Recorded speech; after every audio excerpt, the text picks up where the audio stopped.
پھر دوسرا رخ اختیار کیا ہے صدیق اکبر سب قید رضی اللہ تعالیٰ عنہ. فرمایا عائشہ او میری بیٹی، نبی کریم صلی اللہ تعالی علیہ وسلم کا آخری وقت تیری گود میں آیا، تیرے سامنے آیا، تو نے آقا مدنی صلی اللہ علیہ وسلم کا آخری وقت دیکھا. حضرت عائشہ رونے لگی، ہاں میں نے دیکھا، سب کچھ مجھے معلوم ہے، پر عائشہ شہنشاہ کائنات کا کفن بتا.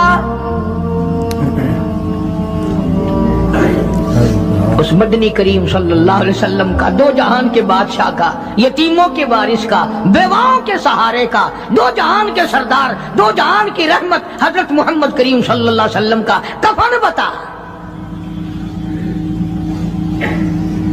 حضرت عائشہ رونے لگی، عرض کی ابا جان، جن کپڑوں میں سرکار اس دنیا سے تشریف لے گئے ان کپڑوں میں 12 پیوند تھے،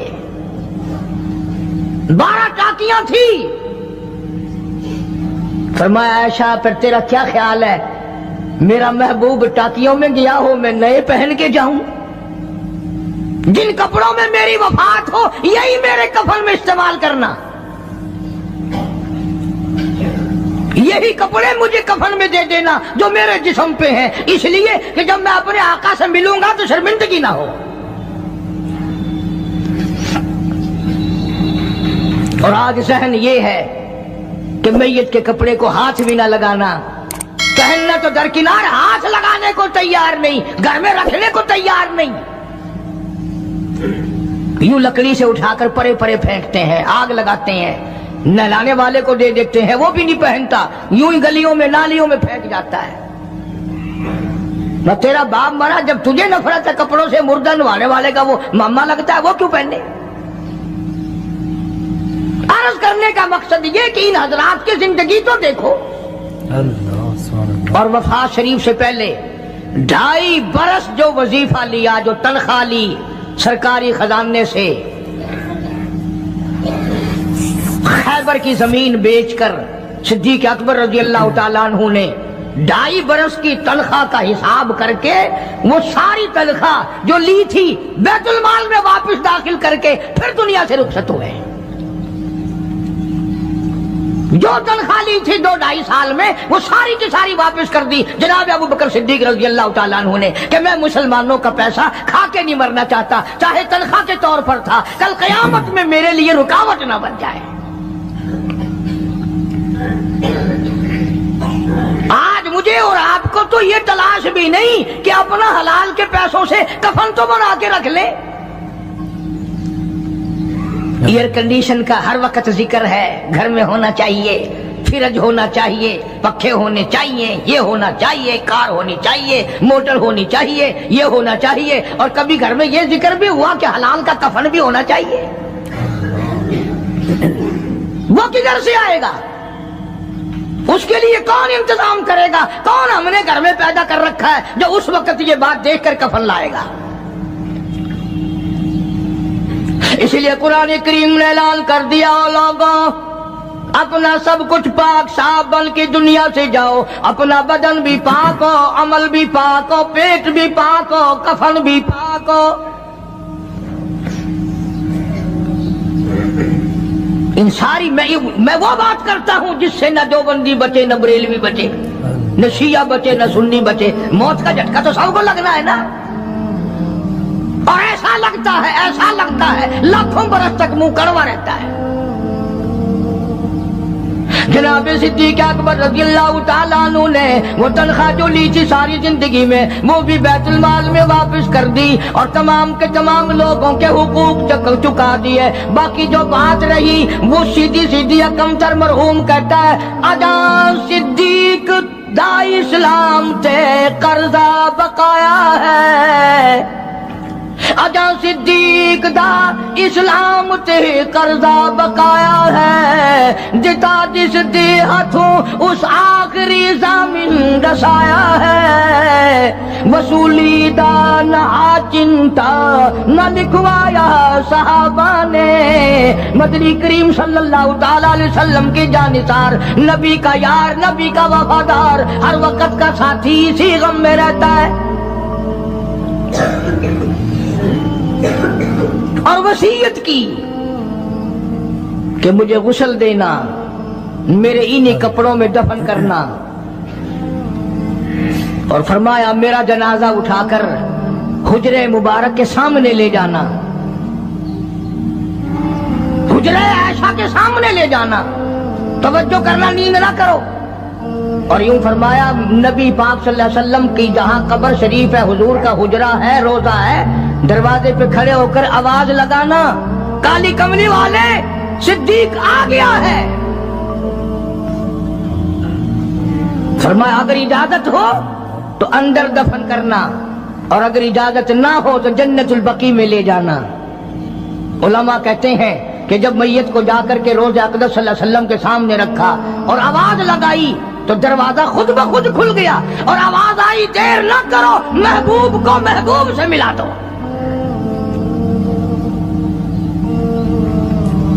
کیا شان ہے ان لوگوں کی، کیا عظمت ہے ان لوگوں کی، ساری زندگی اس محبت میں، عظمت میں، اکرام میں گزاری جو اس کائنات میں کوئی اس قدر اکرام کر نہیں سکتا۔ مدینہ پاک میں ایک وقت ایسا بھی آیا کہ دشمنوں نے مدینے کے گورنر کو گانٹھ لیا، اس کو رشوت دی، پیسے دیے، اور کہا کہ ہمیں اجازت ہونی چاہیے، ہم روضہ اقدس کو کھود کر ابو بکر صدیق اور فاروق اعظم کی لاشیں نکالنا چاہتے ہیں یہاں سے۔ چنانچہ حاکم وقت نے پیسے کھا کر اجازت دے دی۔ شمس الدین سراج ایک بزرگ ہے جو اس وقت مدینہ پاک یعنی روضے کے متولی ہیں، مسجد نبوی کے متولی ہیں، گنبد خضرا صلی اللہ علیہ وسلم کے محافظ اور نگہبان ہیں۔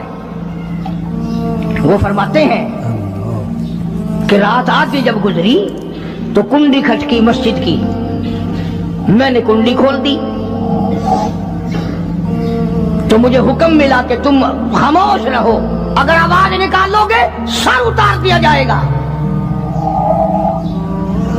ایک آدمی اندر داخل ہوا، دوسرا داخل ہوا، تیسرا آیا، کسی کے ہاتھ میں کسی، کسی کے ہاتھ میں گنتی، کسی کے ہاتھ میں ٹوکری، کسی کے ہاتھ میں تسلا مٹی اٹھانے والا، سب کے سب یوں لے کر داخل ہو رہے ہیں۔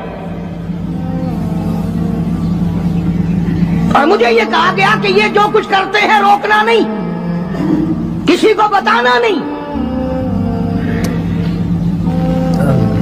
شمس الدین سراج بزرگ رحمت اللہ علیہ کہتے ہیں وہ جب 40 کے 40 اندر داخل ہو گئے، پچھلے نے مجھے اشارہ کیا دروازہ بند کر دے، اب کسی اور کو اندر نہ آنے دینا۔ وہ اللہ والا کہتا ہے مجھے بتا تو دیا گیا تھا دونوں جلیل القدر صحابہ حضرت شیخین کی بے ادبی کریں گے، قبر کھودیں گے، ان کی میت نکالیں گے۔ فرماتے ہیں میں نے دروازہ بند کر دیا، میں سجدے میں گر گیا، مولا اور میرا بس نہیں، میرا کوئی چارہ نہیں، میری حکومت نہیں، میری فوج نہیں، میرا لشکر نہیں، میرے پاس توپ نہیں، میرے پاس لشکر نہیں، او میری مولا میں نے سنا ہے جیسے نبوت کا محافظ تو ہے، اسی طرح صدیق کی صداقت کا، فاروق کی عدالت کا بھی تو ہی نگہبان ہے۔ مولا میری موت بھیج دے، میں نہ دیکھوں۔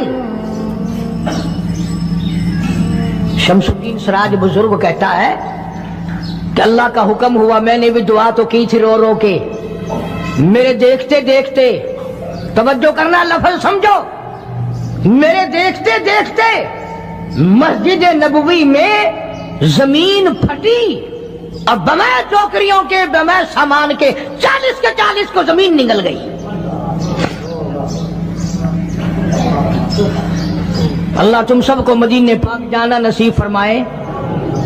وہ جو قالین بچھے ہوئے ہیں نا، کسی پرانے عرب سے اب بھی پوچھ لینا، لمبا کالا کالا نشان لگا ہوا ہے، یہ نشانی ہے کہ وہ کالے جو تھے نا اندر کے کالے، وہ سب یہاں کا رکھ ہوئے ہیں، یعنی خدا صدیق اکبر کا، فاروق اعظم کا، نبی کے یاروں کا اتنا بڑا محافظ ہے، جو بدنیت سے آئے تھے ان سب کو زمین نگل گئی۔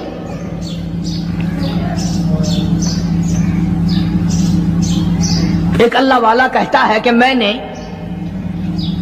مدینے پاک میں حاضری دی اور حضور کریم صلی اللہ علیہ وسلم کے روضہ اقدس پہ سلام پڑھا، اور میں صدیق اکبر کے موضع شریف کے سامنے کھڑا ہو کر سلام عرض کر رہا تھا، پڑھ رہا تھا۔ میں جب واپس ہٹنے لگا تو ایک آدمی مجھے کہنے لگا آپ کہاں سے آئے ہیں؟ اس نے بتایا کہ میں فلاں جگہ سے آیا ہوں۔ کہ آپ بڑے نیک آدمی معلوم ہوتے ہیں، بڑا اچھا سلام پڑھ رہے تھے، تعریف اچھی کر رہے تھے، میرے یہاں کھانا کھانے چلو۔ اللہ والا کہتا ہے کہ میں اس کی باتوں میں آ گیا کہ چل بھائی، مدینے کا آدمی ہے، مدینے کا آدمی ہے، دعوت کر رہا ہے، انکار کروں تو سنت کے خلاف۔ انہوں نے کہا چل بھائی، لے گیا اور وہاں جا کر ایک مکان میں اس اللہ والے کو بند کر کے، کوٹلی میں اس کو زنجیروں میں باندھ کر اس کی زبان کاٹ دی۔ تو نے صدیق کی اتنی تعریف کیوں کی؟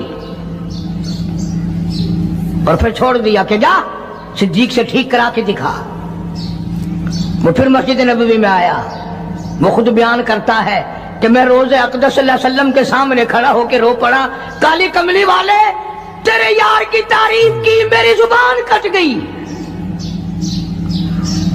ریاض الجنہ میں بیٹھ کے روتا رہا، دعا کرتا رہا، اور وہ جو زبان کاٹ کے الگ کی تھی وہ بھی اس کے ہاتھ پہ رکھ دی تھی اس کاٹنے والے نے۔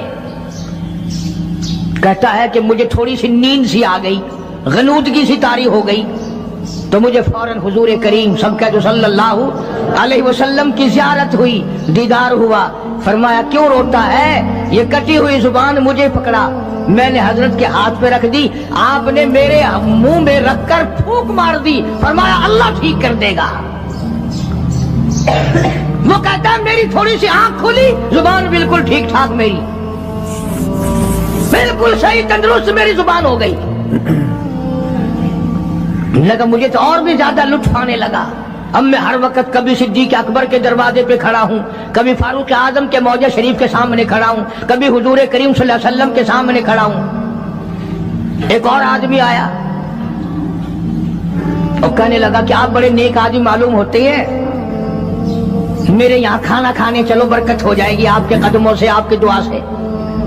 وہ اللہ والا کہتا ہے کہ میں نے تو سوچا کہ وہی ہوگا تو ٹھیک ہے، پھر کٹواؤں گا صدیق کے نام پر زبان، پھر کٹاؤں گا، پھر مزہ آئے گا۔ لگا میں اس کے ساتھ چلا گیا۔ جس وقت مجھے اس مکان میں، وہ اسی مکان میں لے کے گیا، میں سمجھ گیا کہ آج پھر وہی وقت آ گیا۔ لیکن مجھے وہ مکان میں کھڑا کر کے کہنے لگا کیا پہلے بھی آپ اس مکان میں تشریف لائے ہیں؟ کہ جی ہاں۔ کہ میرے والد لائے تھے آپ کو؟ کہ جی ہاں۔ کہ ذرا دعا کر دو، ان کا حال اسی دن سے بدل گیا تھا۔ یوں لکھا کتابوں میں، اس نے وہی کمرہ حجرہ کھولا جس میں زبان کاٹی تھی، اور اس اللہ والے کو بیٹے نے دکھایا کہ اس کی اسی دن سے سور کی شکل بنی ہوئی ہے، زنجیروں میں باندھ رکھا میں نے، اندر ہی اندر میری بدنامگی ہوگی۔ اللہ والے زبان تیری کاٹی، باپ میرا تباہ ہو گیا۔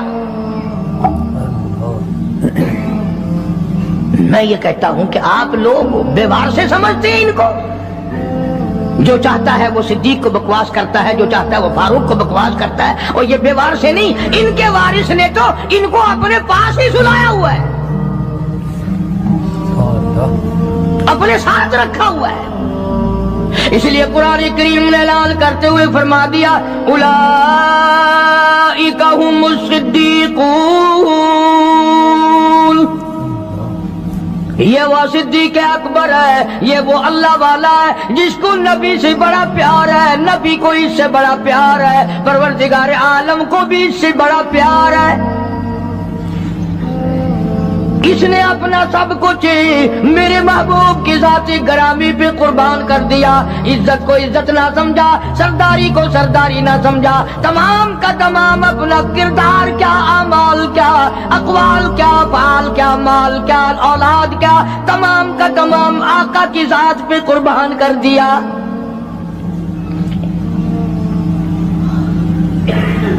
یہ تو اتنا غیرت والا گھرانہ ہے، یہ تو اتنا شرم والا گھرانہ ہے۔ حضرت عائشہ صدیقہ سب رضی اللہ تعالی عنہا فرماتی ہے میں نے خواب دیکھا، میں نے ایک خواب دیکھا حضور کریم صلی اللہ علیہ وسلم کی زندگی میں ہی، آسمان سے چاند اترا اور میرے حجرے میں آ گیا، پھر دوسری مرتبہ چاند آسمان سے اترا پھر میرے حجرے میں آ کے چھپ گیا، پھر تیسری مرتبہ چاند اترا میرے حجرے میں آ کے چھپ گیا۔ حضرت عائشہ فرماتی ہیں رضی اللہ تعالی عنہا میں نے حضور کریم صلی اللہ علیہ وسلم سے عرض کیا آقا میں نے یہ خواب دیکھا ہے، فرمایا تعبیر اس شرط پہ بتاؤں گا کہ میرے ہوتے ہوئے میری حیات میں کسی کو نہیں بتاؤں گی۔ فرمایا میں نہیں بتاؤں گی۔ حضور نے فرمایا عائشہ یہ تیرا حجرہ ہے، پہلا چاند اس میں میں آؤں گا، دوسرا چاند ابو بکر آئے گا، تیسرا چاند فاروق اعظم یہی آئے گا۔ حدیث کی ساری کتابوں میں موجود ہے، حضور کریم صلی اللہ علیہ وسلم کا ارشاد ہے اگر عائشہ صدیقہ نہ ہوتی دین ناقص رہ جاتا، ادھورا رہ جاتا۔ یہ تو دین کو کامل کرنے والا گھرانہ ہے۔ عبداللہ ابن مسعود رضی اللہ تعالیٰ عنہ اور عبداللہ ابن عباس رضی اللہ تعالیٰ عنہما یہ جلیل القدر محدث ہیں، مفسر ہیں، دونوں کہتے ہیں جتنا علم ساری امت کو ملا اتنا علم اکیلا ہماری اماں عائشہ صدیقہ کو ملا۔ سارے صحابہ مسائل پوچھنے کے لیے عائشہ صدیقہ کے دروازے پہ آیا کرتے تھے۔ خود حضور نے جو فرما دیا عائشہ کے بغیر دین کامل نہیں، عائشہ نہ ہوتی دین ناقص رہ جاتا، آدھا دین عائشہ سے پورا ہوا۔ تم تو اتنا بھی پیار نہیں کرتے کہ اپنی بیٹیوں کے نام ہی نبی کی گھر والیوں کے ناموں پہ رکھو، نبی کی بیٹیوں کے ناموں پہ رکھو، فلمی کنجریوں کے نام تمہیں بڑے پیارے لگتے ہیں۔ ہاں اللہ نیتوں کو دیکھ نہیں رہا؟ خانم فلانی خانم، اور پھر تھوڑے دنوں کے بعد جب وہ دم خم ہوتی ہے پھر روتے پھرتے ہیں، پتہ نہیں یار کہاں چلی گئی، کالج گئی تھی مڑ کے آئی نہیں، کیسے آئے؟ یہ جو جلوس بلوس نکالتی پھرتی ہے نا ان میں ایک بھی مسلمان گھر کی عورت نہیں ہے۔ تحقیق کر کے دیکھو یا یہودیوں کی نسل ملے گی یا عیسائیوں کی نسل ملے گی۔ مسلمان عورت ہو یا مرد ہو وہ یہ تھوڑی کہہ سکتے کہ ہم نہیں اسلام کو مانتے، ہم نہیں ایمان کو مانتے، ہم نہیں قرآن کو مانتے۔ اور تم نے مانا کب تھا؟ تم تو وہ بے ایمان ہو جنہوں نے انگریز کے گھوڑوں کی لیج چاٹ چاٹ کر مسلمانوں سے غداری کی اور انگریزوں کے ساتھ وفاداری کی۔ یہ جو تمہیں بڑے بڑے نظر آتے ہیں نا بنگلے کے جاگیر کوٹھیاں، یہ سارے مسلمان اور قرآن کے غدار ہیں۔ صحابہ اکرام کی زندگی دیکھو کہ جو تنخواہ معمولی سی لی، اتنی لی کہ جس میں میٹھا دلیا بھی نہ پک سکے، وہ بھی واپس بیت المال میں داخل کر کے دنیا سے رخصت ہوئے۔ یہ تو ایسے تقوی کے مالک تھے صحابہ اکرام، تو سیدنا فاروق اعظم سب کا رضی اللہ تعالیٰ عنہ۔ یوں پوتا پاس کھڑا ہے، حضرت عمر کا پوتا، آواز جو دی پوتے کو تو ایسا بولا جیسے بچے کے منہ میں کوئی چیز ہو۔ دادا نے پوچھا بیٹا منہ میں کیا ہے؟ اکھے دادا پیسہ۔ نے کہا پیسہ کہاں سے لے آیا؟ کہ ابو موسیٰ عشری نے دیا، رضی اللہ تعالیٰ عنہ صحابی ہے، بیت المال کا محافظ خزانچی سمجھو، کیا ابو موسیٰ نے دیا؟ دیکھی نکال کر 54 تھی۔ اب بتاؤ کیا غضب ہو گیا اس میں، کیا طوفان ٹوٹ گیا تھا، کیا آسمان ٹوٹ گیا تھا اگر تنخواہ خزانے کے محافظ نے، خزانے والے نے امیر المومنین کے پوتے کے ہاتھ پہ 54 رکھ دی تو کیا ہو گیا؟ فاروق اعظم نے ابو موسیٰ عشری کو طلب کیا ہے، بلایا ہے، فرمایا یہ 4 آنے کہاں سے لایا تھا؟ یہ 4 آنے کہاں سے لایا تھا؟ انہوں نے کہا جی خزانے کی کوٹھڑی میں جھاڑو دی تھی،